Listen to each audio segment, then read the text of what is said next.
Right, what we have here is a hole, but it's a midden dump actually. That's what we're looking at. Anna, Ronnie, Deandra, Marika, and a few others have been working on it. I don't remember everyone's name. I've done well to do 4 actually. And as you can see, we've got this kind of nice fill there with all those animal bones in it, and basically this is just giant, great midden dump. And what Anna is doing, you're in charge of this, is looking at the oyster shells and comparing them. What are you comparing them with? The early there you go. So yeah, comparing them with other ones previously excavated basically. And one little interesting thing about those oyster shells is, from what I believe, they've been overfished. They don't actually exist in the English waters anymore.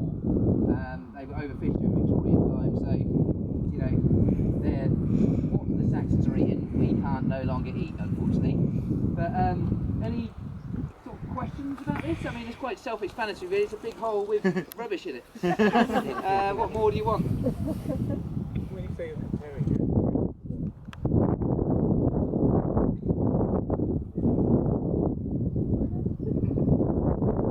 various mixes of calcified deposits.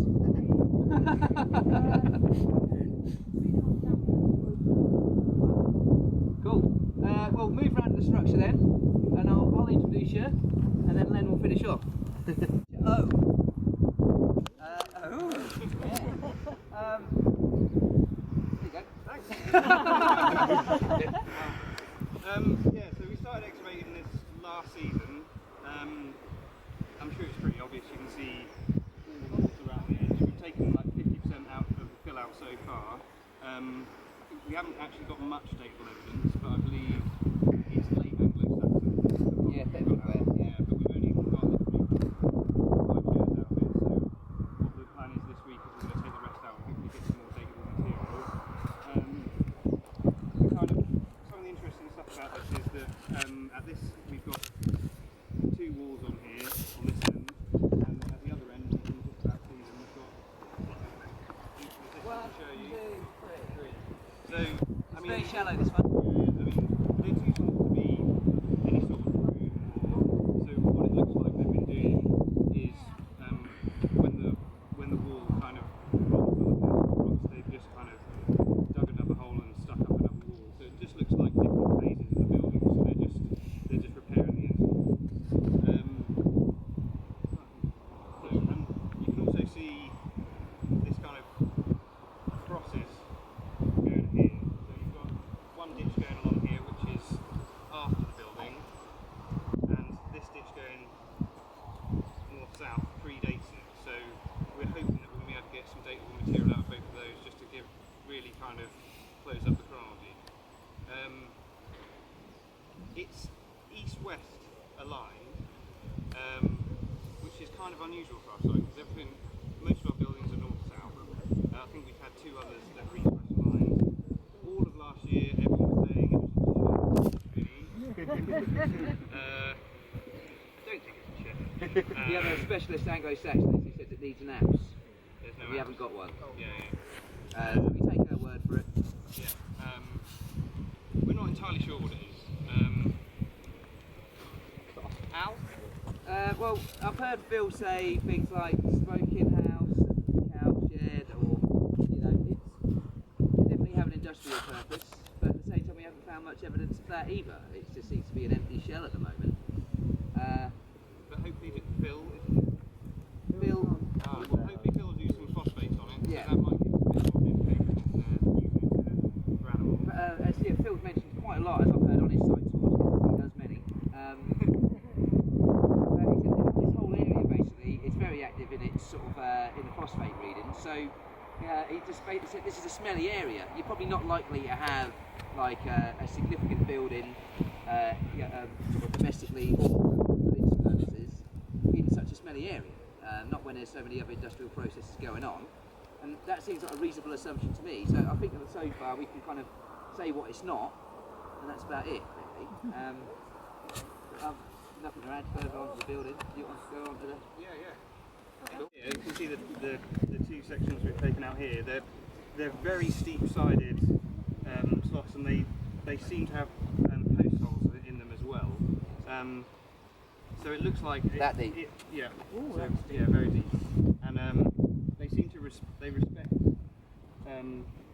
the side of the building as well. So we think they're probably related, and it might be some sort of palisade fence that they're using to either separate the area, or maybe it's for animals. It's got another ditch running through here, which is the birds. Start the ditch here. You can kind of see it coming through on the surface here, but we've got a gap in the ditch, and we've got a couple of post holes.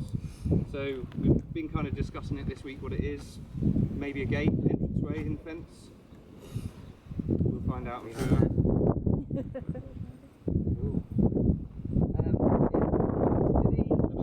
So I've got to see from that side, but in this section you can see all these cattle bones. It's quite interesting as well, because I was a bit further up last year, and roughly where these people are standing there, I had some cattle bones in a ditch running north-south. So it seems that we've got a procession of them in this north-south ditch. The ones that I had the other year are kind of partially articulated. This looks like it could be as well. Looks like it'd be fully articulated yet, but just looking at it in the section, I wouldn't like to say whether it is or it isn't until we've kind of got it down on plan a bit, gone down on with it in plan a bit more. Who's to know, to be honest, why there's a kind of succession of them. It seems to be that they're, and if you look at the layer, how they're layered, it seems to be quite a kind of deliberate placement on kind of one layer as well. It doesn't seem to be like they've just all been bunged into the ditch any old how.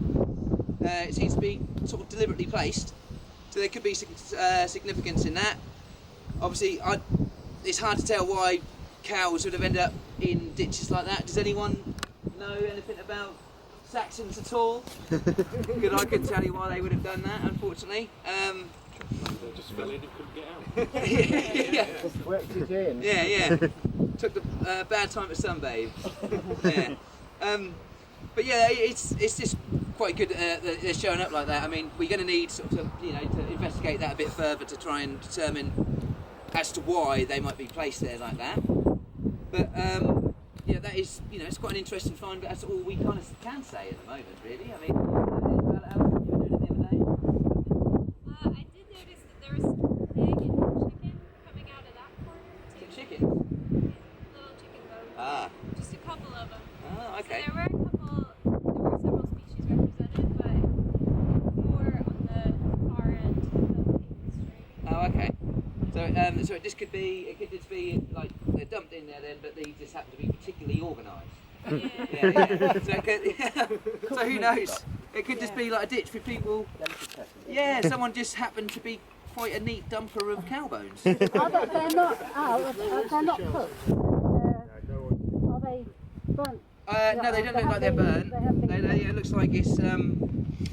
There's no kind of obvious evidence of butchery either, but we need to get more of them out, I think. There's a couple of pieces, small pieces that have got tiny evidence of burning on it, but it looks like it's not deliberate burning, basically. They might have been caught in a fire pit, but they're not deliberate. That's it for French 22, guys. They've got butchery marks on them. Yes. Yeah? Too early for fish and bone fertiliser. Could be. Sure. Maybe. I don't know. I'm not sure about them. What sort of fertiliser they'd have been using. Maybe. Pretty organic, I would have said. Okay. Okay, well, thank you very much. Thank you. I don't know anything about Alison, do you want to lead them over at 23? Trench 23.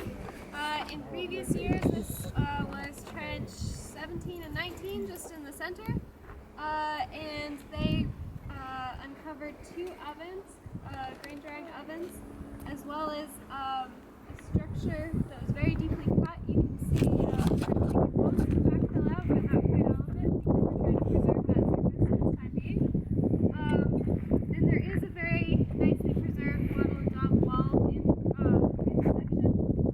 And so the priority for this year, as well as last year, has been expanding this area to understand the broader industrial complex. And so we spent a good chunk of this week just